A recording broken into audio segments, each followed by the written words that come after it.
Bismillah ar-Rahman ar-Rahim, alhamdulillah, wa salatu wassalamu ala Rasulullah. We continue reading from Imam Al-Ghazali's Jawahir al-Quran wa Durr, the jewels of the Quran, and its pairs, reading from the second part, still reading from Surah Al-Baqarah. We have reflected in the last session on some of the themes in the selection that Imam Ghazali in the Durar. These are verses 152 to 157, beginning with dhikr. فاذكروني أذكركم واشكروا لي ولا تكفرون. The Tabari said that dhikr Allah subhanahu wa ta'ala بالطاعة, and dhikr of Allah subhanahu wa ta'ala of the abd بالمغفرة, meaning that if you remember Allah subhanahu wa ta'ala, obey Allah subhanahu wa ta'ala, then Allah subhanahu wa ta'ala will mention you in His forgiveness. But still, dhikr goes beyond. Of course, there are ta'at anyhow. Even when we talk about dhikr as remembering the name of Allah subhanahu wa ta'ala, the tasbih is dhikr, the hamd is dhikr, the takbir is dhikr, the tahleel is dhikr. Mentioning the name of Allah subhanahu wa ta'ala, الذكر بالاسم المفرد, is dhikr. It is ta'ah, of course, it is. But it's not that which is obligatory in a strict sense, like the 5 daily prayers or like the fasting during Ramadan. You go beyond that and supererogatory prayers, voluntary acts of worship. But the form of dhikr, bil-lisan, the reciting the Qur'an is dhikr, the Qur'an itself is dhikr. And if one may mention some of the verses about dhikr, let's say, for example, a reminder of ni'mah and the fact that people might not respond with dhikr of Allah subhanahu wa ta'ala. قل من يكلؤكم بالليل والنهار من الرحمن بل هم عن ذكر ربهم معرضون. So Allah subhanahu wa ta'ala bestows the ni'am on us day and night, being the merciful subhanahu wa ta'ala, but they do not they turn their back on dhikr of Allah subhanahu wa ta'ala. They don't. This is it could be a deliberate thing, it could be a distraction. One form of distraction, of course, is business. This is why making dhikr in the market is highly rewarded, because people are simply either selling or buying, browsing, etc. رجال لا تلهيهم تجارة ولا بيع عن ذكر الله وإقام الصلاة وإيتاء الزكاة. So these are men who are not distracted by business. It does not cut them off from remembering the name of Allah subhanahu wa ta'ala. So there is dhikr, وإقام الصلاة, which entails dhikr, the establishing, performing the prayer, the formal prayers, وإيتاء الزكاة, and paying the almsgiving, of course, to the needy. They fear a day when the hearts are or a day in which the hearts are they change. يخافون يوم تتقلب فيه القلوب. Direct distraction from dhikr of Allah subhanahu wa ta'ala with a specific cause. The story of Sayyidina Sulaiman alayhi salam. So Prophet Solomon, son of Prophet David alayhi salam, when he was watching the horses, of course, horses are, subhanallah, very beautiful. ولكم فيها جمال حين تريحون حين تسرحون. Other than the function, there is beauty, the Quran says, in the in horses. He was distracted from dhikr. He was distracted from his prayer. فقال إني أحببت حب الخير عن ذكر ربي حتى توارت بالحجاب. The story continues. ردوها علي. فطفق مسحا بالسوق والأعناق. That's a different issue that I have addressed before. But he realized that he was distracted. And when he asked that the horses will be brought back, in some books of tafsir, it is mentioned that he started hitting their necks and their legs, meaning killing them. That's not that is unbecoming, really. Sayyidina Sallallahu diverted the path of his army to avoid destroying the mount of ants somehow, So for the sake of ants, he diverted the path of the march of the army. He would not, because for many reasons. First of all, min al-umam, as the Prophet ﷺ said about animals, you don't kill. They were not the you could look at the horses and say subhanallah. So it's not really in the horse, it is in your own behavior that the distraction takes place. It could be sitting on the beach watching sunset, sunrise. It could be it's in your behavior. Where you are, it could be the reason why you'd make tasbih, for example. Or simply, it's the, as I call it, the rather than tasbih, it's the American wow. But it's neither tasbih, it is not dhikr.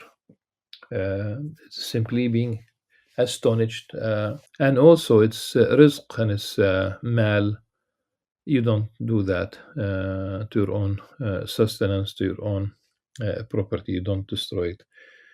Many reasons why it cannot be the case that he killed the horses. But mentioning Sulaiman alayhi salam is also one way of transitioning to another part of the verse about shukr. فاذكروني أذكركم واشكروا لي ولا تكفرون.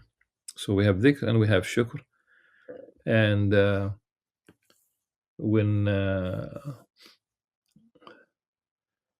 Sulaiman alayhi salam asked about who could bring the throne of the Queen of Sheba, the Ifrit from amongst the jinn said that he could bring it before he leaves his place, before he gets up. The one who has knowledge of the book said, I can bring it to you before you blink, before basically any and there it was قبل أن يرتد إليك طرفك أني طرف. but فلما رآه مستقرا عنده قال هذا من فضل ربي ليبلوني أشكر أم أكفر ومن شكر فإنما يشكر نفسه. This is why I'm mentioning the shukr still about Sulaiman alayhi salam.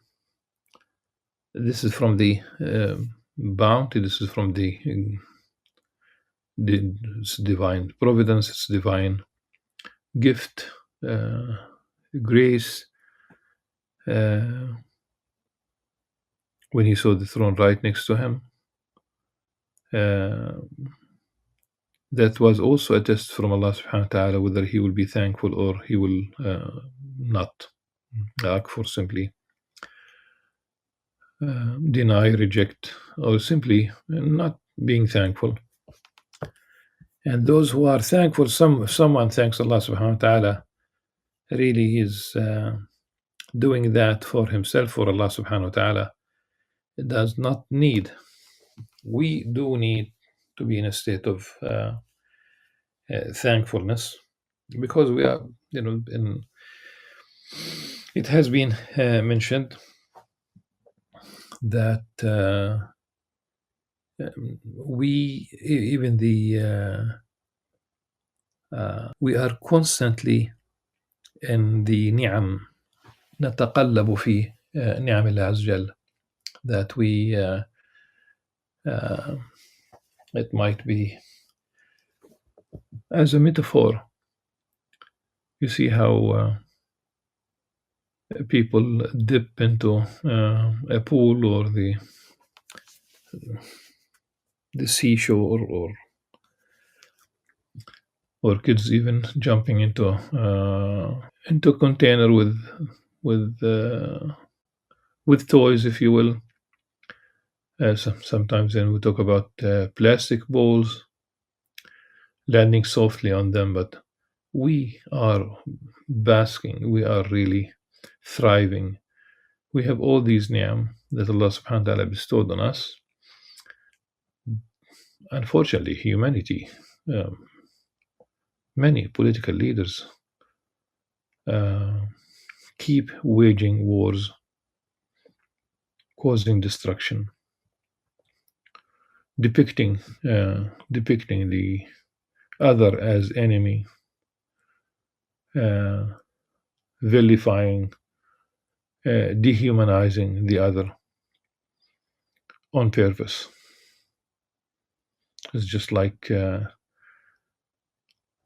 some of the when they talk about the pilgrims landing in pilgrims, you'll find the names of Palestinian cities, the Holy Land, in many parts of the United States, and sometimes in different states. So, city of Hebron in New Hampshire, for example, Bethlehem, Nazareth, even Palestine. So, of course, they were not pilgrims in the sense of going to on a pilgrimage to the Holy Land, but the Europeans went to what became known the Americas, like North America, and some of the old towns in Massachusetts will, like, these are historical sites. In some of these houses, you have like a plaque with some notes about the history of the place. And they would mention that they were attacked in maybe 1782. They were attacked by the savages, meaning what they became even known not as indigenous people, but they were called Red Indians. They are neither red nor Indians, but they were depicted as savages. And this is really one way of not being thankful about it's playing the role of the one of the two children of Adam alayhi salam. We talk about the story of Cain and Abel. So you are either or you are the peaceful son of Adam, or the one who is going to kill his brother. It seems this is the story of humanity, unfortunately, and that's not the why you have been created. Vicegerency, istikhlaf fil ard, entails amara, not destruction, doing that which is wholesome, good even for humanity. We are not in a negative competition. We don't compete. We don't destroy the environment. We shouldn't. And when I say we don't, we are not supposed to, but we do. What is next in there is the call on the believers to utilize patience and prayer in the face of adversity. That Allah subhanahu wa ta'ala uh, is with those uh, who are patient, and sometimes people get killed. So if they are killed, there are those who get killed because they are criminals. Uh, and there are those who are killed because they are defending their rights. So if they die while defending the faith, defending one's homeland, they are not dead, they are alive. We don't feel it, but they are. And people will be, Allah subhanahu wa ta'ala says that we will be tested. And this is tested with fear, hunger, shortage of money, and even people, and the fruits. An indication we talk about really the crops, thamarat. It could be grains, it could be whatever we need. So we'll certainly test you with a touch of fear and famine and loss of property, life and crops. Life, you talk about really people, because he is quantified. Al-anfus. Give good news to those who patiently endure. We might think that it's only the people of Palestine who are suffering. No. Look at Sudan. Talk about 10 million refugees who are Sudanese. You are talking about 1 million, an additional million from neighboring countries who are in Sudan, who suffer from. There was a genocide in Sudan a few years ago. We talk about Kurdistan and Darfur, and still in the same area today we have these rapid forces.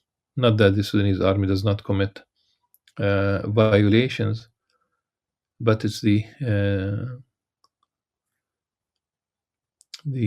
rapid forces that systematically rape women and kill people. And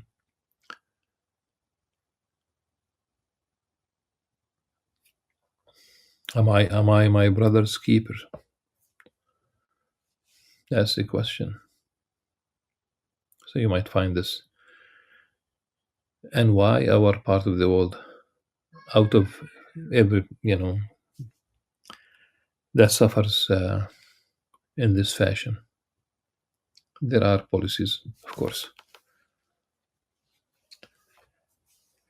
And we have practically concluded by saying that if you are hit with the calamity, touched with the disaster, adversity,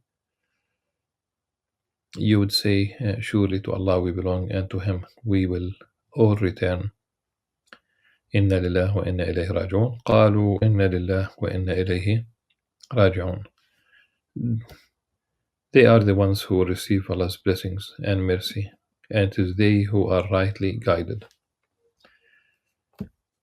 Though the immediate verse 158 is not included in Imam Ghazali's selection, it's about Safa wal Marwa. That's a shift in the theme. But still, if you talk about ta'a, that's one way. If you talk about obedience, if you talk about worship, if you talk about dhikr, Safa al Marwa, these are two hilly areas today situated within the mosque in the noble sanctuary, Masjid al-Haram in Mecca. and by walking the seven times between these two hilly areas, uh, Muslims commemorate, and this is what I wanted to share. Muslims commemorate Hagar's search for food and water. Uh, what I More than this, everything that Muslims do during the pilgrimage, the Hajj, commemorates something that the Prophet Abraham, Sayyidina Ibrahim alayhi salam, or his family did. In this case, Safa al Marwa is about Hagar alayhi salam. In other places, it's the circumambulating the Kaaba itself. Maqam Ibrahim, praying there, alayhi salam. The stoning, the symbolic stoning of Satan, the offering of sacrifice, which replaced originally the child of Abraham, Sayyidina Ibrahim alayhi salam. In the Quran, he is not named, but obviously it is Sayyidina Ismail alayhi salam. Why I'm saying this? Because when Sarah and Sayyidina Ibrahim alayhi salam received the good omen by the angels in their anthropomorphic form, of course, they were on their way to the people of Lot. They informed Sayyidina Ibrahim alayhi salam and Sarah alayhi salam that they will have a child. She will have a child at an old age, very old age. When under normal circumstances, it would be impossible for her to become pregnant, and she was barren. And so they told him that they will have a child whose name is Ishaq, وَمِن وَرَاءِ إِسْحَاقِ يَعْقُوب, meaning that the good omen came in double, that Ishaq alayhi salam will have a child of his own whose name is Yaqub, Jacob alayhi salam. Okay, what does it mean for us here in this story? It means that Allah subhanahu wa ta'ala granted that they will have a child, and this child will grow old enough to become a man and get married and have a child. Allah subhanahu wa ta'ala guaranteed they will have a child, guaranteed they will have a grandchild. There could be no test, the test in the sacrifice. With a child that Allah subhanahu wa ta'ala has guaranteed he will survive until he have a child of his own. That's Ismail alayhi salam, then the sacrifice. So everything that we do in the pilgrimage is about commemorating something that Sayyidina Ibrahim alayhi salam did, or his family, namely Ismail and Hajar alayhim salam. Obviously, what I'm saying, it's not about Prophet Muhammad sallallahu alaihi wasallam. His role was to convey this message as a prophet, as a messenger of Allah subhanahu wa ta'ala. The next selection is a bit so there's between 157 and then 168, so we'll just go to 168. There are verses about the signs in the verse. There's verses about having alliances, or basically even take others as Allah's equal and dad. They love them as they should love Allah subhanahu wa ta'ala. The believers, the true believers, love Allah even more. This is verse 165, still before the selection. The pairs are 168 and 169. Nevertheless, just a note, كحب الله يحبونهم كحب الله. I simply would like to highlight the notion that love Allah subhanahu wa ta'ala, is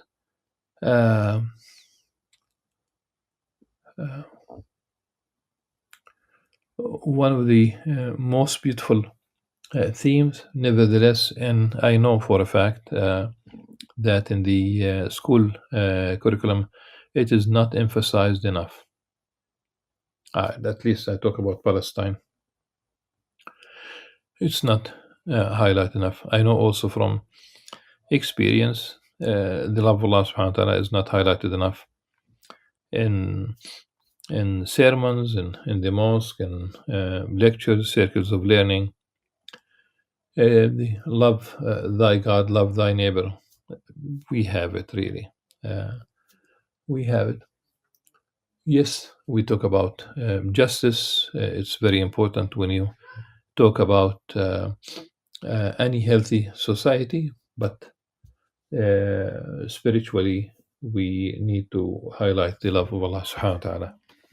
Now, 168 and 169, it's a call on people to eat from that which is wholesome, that which is halal, that which is lawful.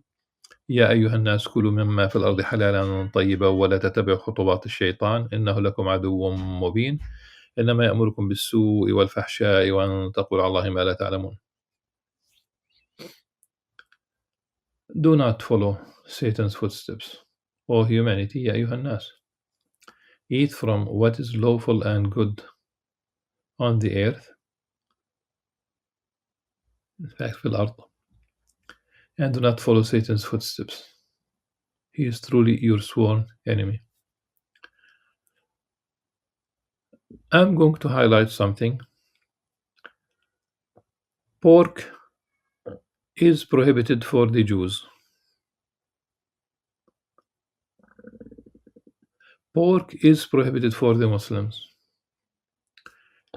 Meaning in the law, and by the way, the word, the Hebrew word for the law, we talk about the equivalent of Sharia. Halakha. The etymology of halakha in Hebrew is identical to the etymology of Sharia in Arabic. Identical. So in the law, it's prohibited for them to eat pork. It is prohibited for us to eat pork. Why is it in between? It was changed for Christians, and there's practically a drop of the law, like it's not upheld. And I'm calling on Christians to think about it. Why is it like this? What happened? It is not halalan tayyiban. Pork is not. This is not really. It's a call to review. Think about those who came before you. Same. We talk about that. That message is still the same. The law is still the same. And also halalan tayyiban, lawful and good and wholesome. It's not enough to say it's halal and the animal has been mistreated. That's not tayyib in the true sense of the word. Slaughtering is not the only thing in the picture. Satan will not be satisfied with people committing sins. Satan is after people to disbelieve. He is your enemy. Do not follow the steps, Satan's footsteps. He is truly your sworn enemy. Anyone on earth, any human being, no matter how antagonistic, no matter how Islamophobic, we have cases of Islamophobes who became Muslims, arch enemies of Islam. At the beginning of Islam and today is the same. We have ample examples of people who ultimately became Muslims. Satan will not. The ultimate absolute enemy is Satan, and we should take him as such. There's a daily battle with Satan. The battlefield is your heart, and one should pay attention to this ongoing battle with Satan. Suffice it, inshallah, for this session. we'll continue with Surah Al-Baqarah in the next one. Until then, سبحانك اللهم وبحمدك أشهد أن لا إله إلا أنت أستغفرك وأتوب إليك. والسلام عليكم ورحمة الله وبركاته.